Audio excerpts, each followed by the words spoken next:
Gonna move this box up a bit, so I'm gonna press enter with the mouse above the scene view, and then T. And then to prepare it for the simulation, I'm gonna put down a RBT configure. Gonna connect it to the render geometry and the proxy, that is the simulation geometry. And then down here in collision shape, you can choose how the simulation geometry is created from this box. And you can visualize it in the RBT bullet solver. I'm just gonna connect the first and the third input, move the blue flag. And then in visualization, I'm gonna say show collision shape. And you can see a small blue line here. Right now it's set to convex hull, and that will wrap geometry around the box, and that will be the simulation geometry. You can change it to something else. So for example, if you have something concave or just a box, you can also use a cylinder or any of these capsule. Yeah, but I'm happy with convex hull. For most geometry is good, unless you have something concave, and that will create a more detailed geometry, which will take longer to calculate depending on how complex the geometry up here is. Anyway, I'm gonna keep this as convex hull. So I want this box to land inside of a sphere. I'm gonna put down a sphere. I want it to be big, something like this. Gonna give it a lot of rows and columns, and then I want to give it a little bit of thickness, so I'm gonna put down a poly extrude. I'm gonna give it a thickness of 0.1, and then I'm gonna output back. Now the sphere has a little bit of a volume. We can connect it to the collision geometry input of the RBT bullet solver. And now to see the box, but not the collider, you can put down a null. Inside of the solver, in the collision tab, you have what type of a collision it is, and in this case it's just static. And then again you have the collision shape. So now if you play the simulation, the box will just stay at the same place. And that is because the collision shape is set to convex hull. So it's wrapping geometry around the sphere, making a solid sphere. And that is why the box just gets stuck and doesn't fall to the ground. In here you can also go back to visualization. And in this case, you can show the collision shape. So this is the actual collision geometry. And you can see it's a solid sphere. You can change the collision type to concave. And now you got two sides to the sphere, inside and outside. Like this. And now if you play the simulation, the box actually falls onto the sphere. It's gonna toggle real-time simulation. You can read more about the different collision shapes in the help documentation. Collision, and then you have the collision geometry. And then you have all the different collision shapes down here. You have the convex hull and the concave and the other ones. What I like to do, I like to keep this as convex hull. And then I like to split this geometry up into pieces. So if I scatter, let's say 100 points onto the sphere, and then I'm going to put down a Voronoi fracture. And I'm going to plug the sphere into the first input and then the points into the second input. And this Voronoi fracture will split the sphere up based on these points. You can see it better with the exploded view.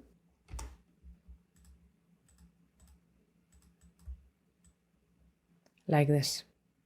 And now if you connect this to the RBT bullet solver and check out the collision shape, if you go to the first frame, you can see that each piece has its own convex hull. So now also the box doesn't get stuck.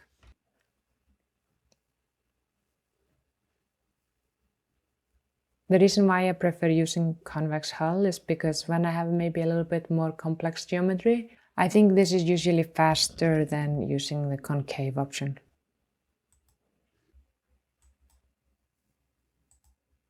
We got the box landing inside of the sphere, but let's add some more boxes. So I'm going to emit boxes. I'm going to go up here and I'm going to change out this original box. So I'm going to copy a box onto some points that come and go. So first I'm going to put down a sphere.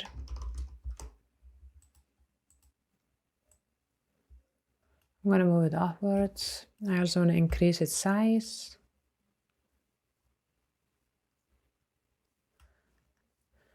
Maybe a little bigger. And then for the points, I'm going to use a points from volume node. This will fill the sphere with points, and I'm going to set the distance between the points to 1. I want their position to be more random, so I'm going to increase the jitter scale. And then to get a new set of points on every frame, I'm just going to add the frame number to the seed. So add frame.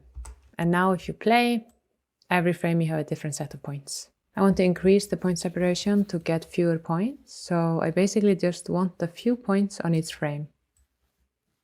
Yeah, maybe something like this.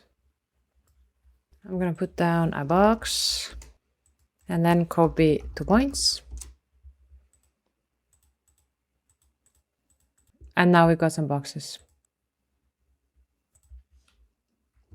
Then I'm going to replace this box with these boxes. And inside of the RBD bullet solver, in setup, I'm going to toggle emit RBDs.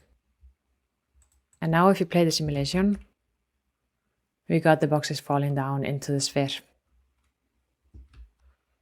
I'm going to add some normals to these points because I want the boxes to be oriented in different directions. So I'm going to put down an attribute randomize. Let's find some points. Yeah, we got some points here. And then I'm going to change the attribute name to n. You can see the normals in here. And you can see they're all positive. So I'm going to set the min value to negative. -1, -1, -1. And now we got some negative values here as well. And let's take a look at them. Yeah, they are here. But they're always the same. You can see you can always get the same numbers down here. So I'm going to add the frame number to the seed. So in options, I'm just going to go to global seed and say plus, and then add frame. So now in every frame, you will get a new set of n values. And let's see how the boxes look. As you can see, they have random orientation. Let's play the simulation again.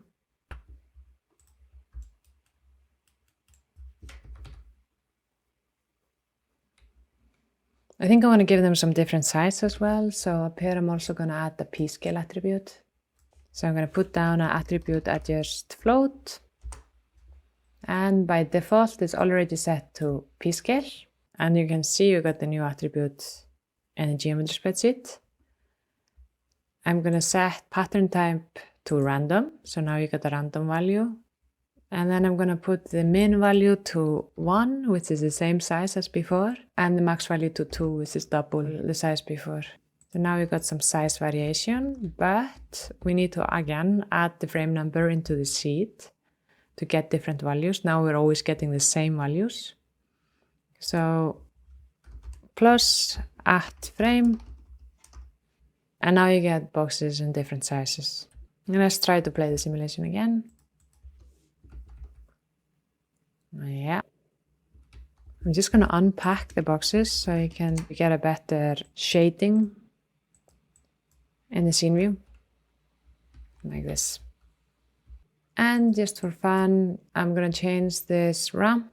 I'm going to set it to, let's set it to round. So we have more of an exponential distribution. So most of the points will get the p-scale of 1, and then just a few of them will get the p-scale of 2. And I'm going to give them a little bit of a spin, just for fun. And that is the attribute W. And we can also just put them on the points. So up here, I'm going to put down an attribute adjust vector. I could also use another attribute randomize, but yeah, doesn't really matter. This one is set to V. I'm going to change this to W for angular velocities. And you can see it here in the geometry spreadsheet. I'm going to set it to adjust with a random value, and it should be 0 centered because I also want to get some negative values. Let's set the amplitude to 10 so we get a bit higher values. And then I'm going to add the frame number to the sheet so we get a different set of values on every frame. And now if you scrub the timeline, you get all these different values. Let's try playing the simulation again. And the boxes are spinning a little bit. I think I have too many boxes, so I'm gonna increase the point separation up here of these points. So let's try something a little higher. Let's see, like this. This maybe is too high. Maybe a little lower. Let's say 3.3. Something like this.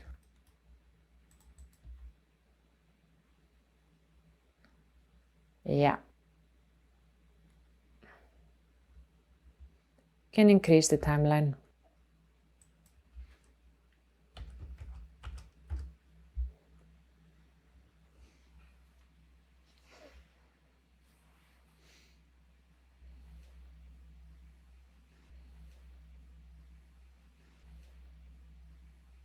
The boxes are intersecting a little bit at the beginning because the original points are too close to each other.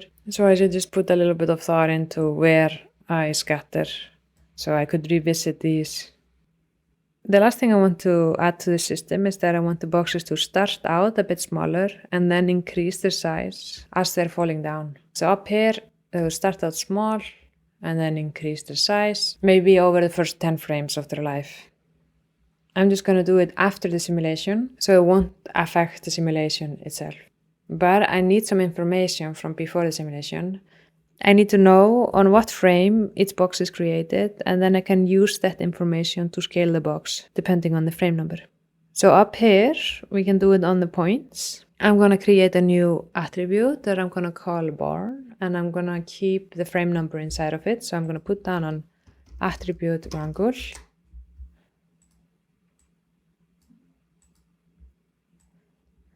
And then in here, I'm just going to write the frame number into an attribute. It's going to be an integer attribute, so I'm going to write I at, and then I'm going to call the attribute born. And I'm going to set it to the frame number, which is float at frame. And you can see we got this new attribute that basically just has the current frame number inside of it.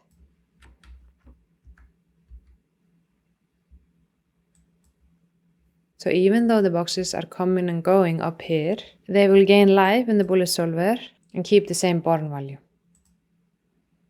So let's reset the simulation and go down here and play it. And you can see we have a born attribute here. And it has some different values inside of it. And I'm just going to check them out in color. I'm going to set it to ramp from attribute. And it's born, and the lowest born value is 21, so I'm going to set the range from 21, and then the highest value so far is 43. So let's see that. Yeah. So you can see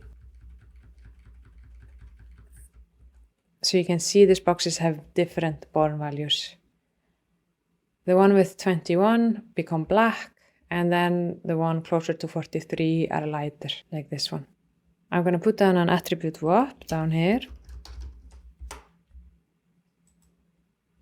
And connect this unpack. Dive inside. I'm going to bring in the new born attribute. So I'm going to use a bind. And the attribute is called born. And I know it's an integer attribute. This one. I want to convert it to a float, so I'm going to put down an integer to float. And you can see it goes from a blue input to a green output, because now it's a float. And then I want to grab the frame number and fit it. And I want the lowest value to be the born value. So source min will be the born value. And then 10 frames later, so if I put down an add constant and add 10 to the born value, I want that to be the source max. So now if you plug this into color, you can see how the boxes go from black to white in the first 10 frames. So this new value starts as 0 and then becomes 1 after 10 frames. Instead of plugging this into color, we can plug this into scale. So if we put down a transform matrix here and plug P into pos and then the output into P of the output, we can scale the boxes, but notice they get scaled around the center of the universe. So I would like each box to be scaled around its own center. For that, we can use the pivot input. So we can give each point a different pivot based on which box it belongs to. But we need this value. So let's go back upstairs and to the boxes while they're still packed. So if you look at the points here, each box has a single point in the middle. And you can see that we have 7 points. And the position of these points will be perfect to use for a pivot. But we need to preserve it until after the pack.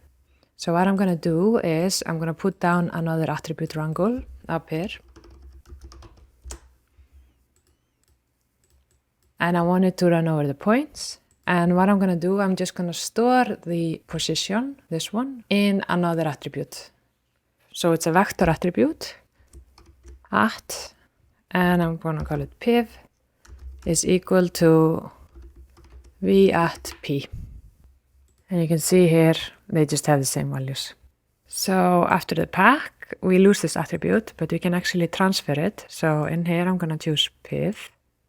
And now each box has the position of its center stored in this piv attribute.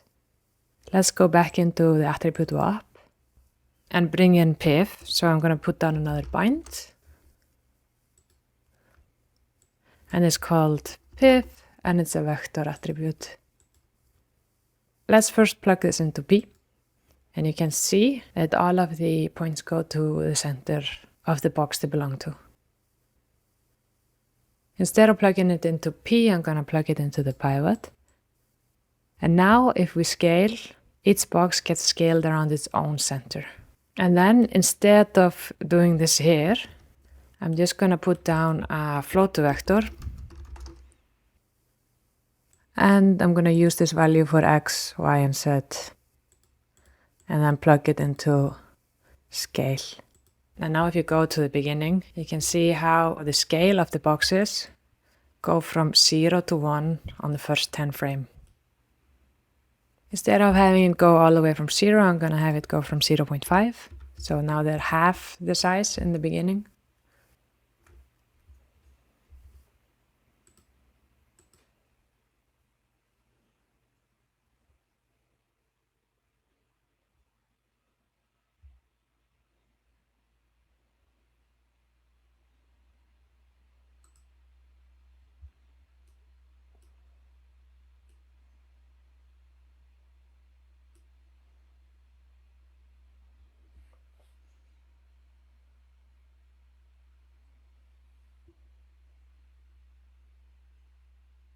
And yeah, we filled the sphere.